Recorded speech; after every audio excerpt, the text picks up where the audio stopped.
Otep, bien-aimés frères et sœurs, vous connaîtrez la vérité et la vérité vous affranchira. Ça, c'est pas moi qui le dis, c'est la Bible qui le dit. Mais moi, je vous dis mieux. Vous connaîtrez la vérité historique, notamment celle de vos ancêtres kémites, et vous aurez une vision globale de ce que c'est que la vraie souveraineté politique. J'ajoute, vous reviendrez à la spiritualité africaine ancestrale et vous comprendrez les enjeux de l'indépendance économique. Et pour terminer, vous accepterez votre identité culturelle kémite et vous obtiendrez deux choses. La première, c'est la paix. La seconde, c'est le développement, à une condition. L'unité de toute l'Afrique noire, l'unité de tous les Noirs du monde entier.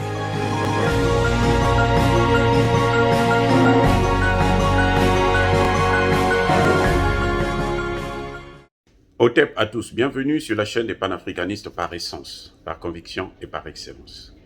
Celle des citoyens kémites par nécessité et obligation de combat.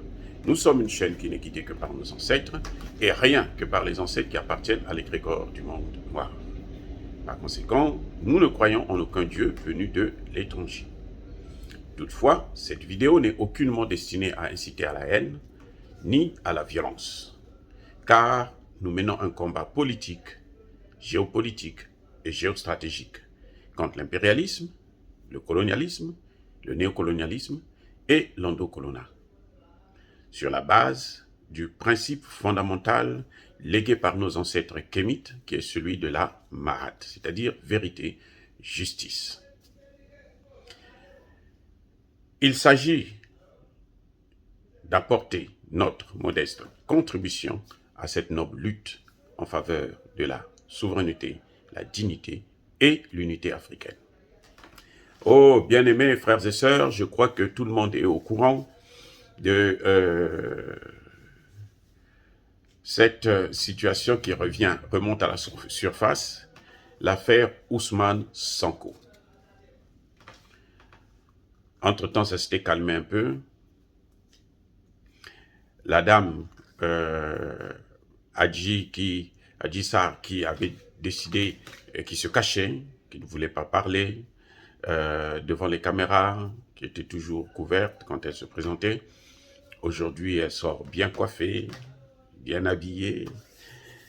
Comme disait un célèbre chanteur congolais, Papa Wemba, paix à son âme, bien parfumée. Et voilà, elle vient, elle relance le dossier, elle repart en attaque. Comment expliquer un tel phénomène? Comment? Vous savez, en politique, les années, un mandat, c'est rien du tout. Macky Sall va vers la fin de son mandat. Dans un an ou deux, il faudrait que son mandat s'arrête. Et il faudrait qu'il soit remplacé. Ousmane Sonko a déjà sorti ses griffes. Il a montré qu'il est présidentiable. Le fait qu'il est élu maire et puis probablement député, et la masse qui est derrière lui, et ce mouvement cet engouement de la jeunesse pour la souveraineté africaine, sénégalaise, le cas échéant, ça dit un mot. Et Ousmane Sonko a compris la jeunesse sénégalaise. Ousmane Sonko a compris la jeunesse africaine. Ousmane Sonko a déjà déclaré qu'il est contre le franc CFA, à moins qu'il change d'avis. Mais il a déjà déclaré que le franc CFA, ce n'est plus son affaire. Le franc CFA devrait repartir chez les gens qui ont copié cette technique, ce système de Hitler, et qui l'ont appliqué chez nous. Que personne d'ailleurs ne voit. Hein. Tout le monde on critique bien Hitler, mais on aime ce que Hitler a fait. Et on pratique ça chez les autres. C'est-à-dire qu'on ne comprend pas quel genre de justice comment peut-on expliquer une chose pareille. Le franc CFA, ce système-là, a été mis en place par Hitler. Tout le monde condamne Hitler. y compris nous les Africains. C'est tout à fait normal, je suis tout à fait d'accord avec la communauté internationale. Mais comme par hasard, ce que Hitler a inventé pour coloniser les autres, pour maltraiter les autres, pour tuer, pour détruire des États entiers, on prend ça, on amène ça et on applique ça en Afrique. Et personne ne se pose des questions, mais comment expliquer un tel phénomène? La France, du général de Gaulle, jusqu'à maintenant, vous voyez, ça fait plus de 75 ans, prend le système monétaire que Hitler a créé pour dominer la France. Les Français prennent ça quand même et ils viennent appliquer ça en Afrique et ils critiquent la France. Et donc, nous avons un candidat qui s'est déjà proclamé, un candidat qui a déjà annoncé que lui, ce système-là, il va le bannir. Donc, le Sénégal, probablement avec Sonko, devrait obligatoirement sortir du franc CFA. Le Sénégal devrait créer sa propre monnaie, ou encore, peut-être qu'il y aura d'autres pays africains qui vont s'allier au Sénégal pour créer une monnaie africaine commune. Mais le Sénégal seul devrait d'abord et avant tout sortir du franc CFA. Et ça, Ousmane Sonko l'a dit et l'a répété. On connaît sa position. Ousmane Sonko est contre la domination et la prédation de l'Afrique par la France. Déjà, le fait qu'il critique le franc CFA, même ne serait-ce qu'en parler en tant qu'homme politique africain, alors il a signé son arrêt de mort. Ils vont tout faire pour qu'il ne se présente pas à l'élection présidentielle. Voilà l'enjeu de ce qu'il y a aujourd'hui. Je ne suis pas contre que cette jeune fille puisse revendiquer ses droits. Ça, c'est tout à fait normal.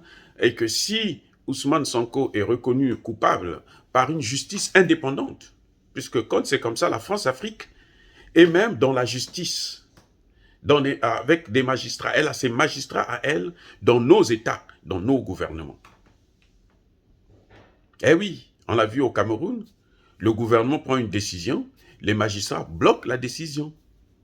Ils ne veulent pas mettre ça en application contre Bolloré, parce que Bolloré est puissant. Donc ils gardent, ils ont été corrompus, et puis ils bloquent le dossier, ça n'avance pas. Et pourtant, il y a une décision du président Paul Biya, et tout le monde critique Paul Biya qui ne fait rien, mais voilà comment ça se passe. La France-Afrique s'est infiltrée dans nos administrations. Elle ne s'arrête plus seulement au niveau des présidents ou des premiers ministres, ni encore même du gouvernement. Mais elle s'est étendue, elle s'est élargie dans le milieu des intellectuels, dans le milieu de notre administration. Vous avez des magistrats, vous avez des avocats, vous avez des grands juristes de la France-Afrique. Ceux-là qui détruisent nos pays pour le bien de la France. Donc, s'il y a une justice indépendante, honnête et sérieuse, qui s'applique, eh bien, si on reconnaît que Ousmane Sonko est coupable, il doit faire face à cette justice-là. Mais, je sais aussi, et on peut le démontrer, parce que, vous savez, cette femme, elle était bien cachée, hein. Elle a de la garde avec elle. Maintenant, on l'a sortie, elle n'est plus voilée, elle se présente, c'est comme si maintenant elle n'avait plus peur. Avant elle avait peur, maintenant elle n'a plus peur. Alors donc, c'est qui est allé la sortir? Comme par hasard, c'est RFI qui amène cette dame à sortir. Donc certainement qu'elle a été, malheureusement, comme on le fait tout le temps, elle a dû être corrompue.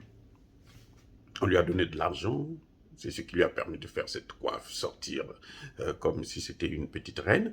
Et voilà le problème de l'Afrique. Juste parce qu'on veut détruire Ousmane Sonko, juste parce qu'on voit que la jeunesse africaine aujourd'hui est déconnectée de la plupart de ses leaders. Et la jeunesse africaine veut maintenant amener au pouvoir des gens qui sont connecter avec elle des hommes politiques qui ont la même vision que cette jeunesse-là. Et ça, il faut casser ça. Pour casser ça, il faut éliminer ces leaders politiques que l'on voit qui avancent, qui émergent. Et c'est ça que la France est en train de faire aujourd'hui avec Ousmane Sonko au Sénégal. Ce n'est pas le procès en tant que tel, mais c'est une façon d'écarter un candidat dangereux, un candidat un potentiel gagnant, afin qu'on puisse voir comment il faut faire la promotion de quelqu'un, un homme de la France-Afrique. Et pour faire repartir le Sénégal sur dans le même chemin qu'il a toujours été poussé depuis son indépendance. Voilà comment moi j'analyse les faits. Il y a un an, cette dame ne voulait pas sortir, ne voulait pas parler aux médias. Elle avait peur pour sa sécurité, on lui a donné une garde. Il y a un an qu'elle a cette garde. Et maintenant, subitement, elle sort. Et quand elle sort, qui fait sa promotion? C'est RFI. Or, nous savons aujourd'hui que chaque fois que les Français, les médias français, font la promotion de quelque chose, font la promotion d'un homme ou d'une femme, c'est que celui-ci ou cette dernière n'est pas crédible pour l'Afrique. C'est que c'est un cheval de Troie pour venir détruire les velléités d'un peuple à accéder à son indépendance. Et vous allez voir que ça va chauffer jusqu'à ce qu'on arrive à faire tomber Ousmane Sonko, qu'il retire sa candidature à la présidentielle, de telle sorte que quelqu'un d'autre, un homme de la France-Afrique, puisse prendre le relais. Mais ce que les Français oublient, c'est que la jeunesse sénégalaise, je l'espère bien, et j'ai confiance en cette jeunesse, elle sera vigilante. Et que même si Sonko ne se présente pas, qu'il sache que celui qui se présentera doit d'abord, avant qu'il n'ait le soutien de la population, il doit donner des garanties. Il doit donner des garanties qu'il ne va pas faire le contraire de ce que la jeunesse veut.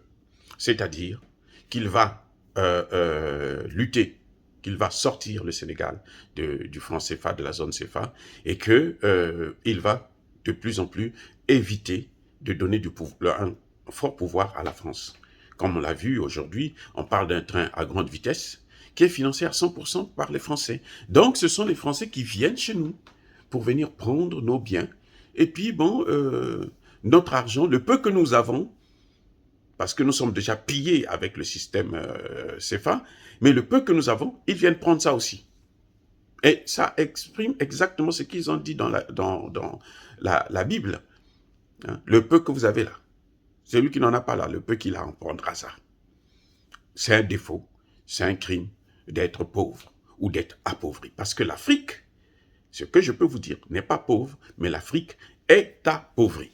Nous voulons la justice, bien-aimés frères et sœurs, nous condamnons toutes les violences contre les femmes et nous respectons la femme africaine et cette femme doit être émancipée et évoluer comme toutes les autres femmes. Dire cela, c'est inciter à la haine ou à la violence? Non, pas du tout. Nous sommes une force tranquille. Ya ba colère ve, ya ma lembe, j'ai dit.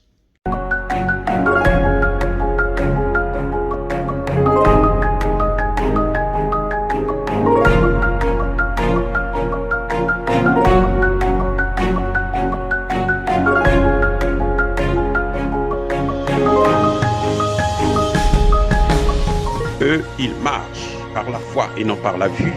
Mais moi, je vous conseille vivement de marcher par la connaissance scientifique et historique, notamment celle de nos ancêtres kémites, par les 5 sens et par l'intelligence. Otep, vive l'Afrique éternelle et que Dieu vous bénisse. Abou Apia.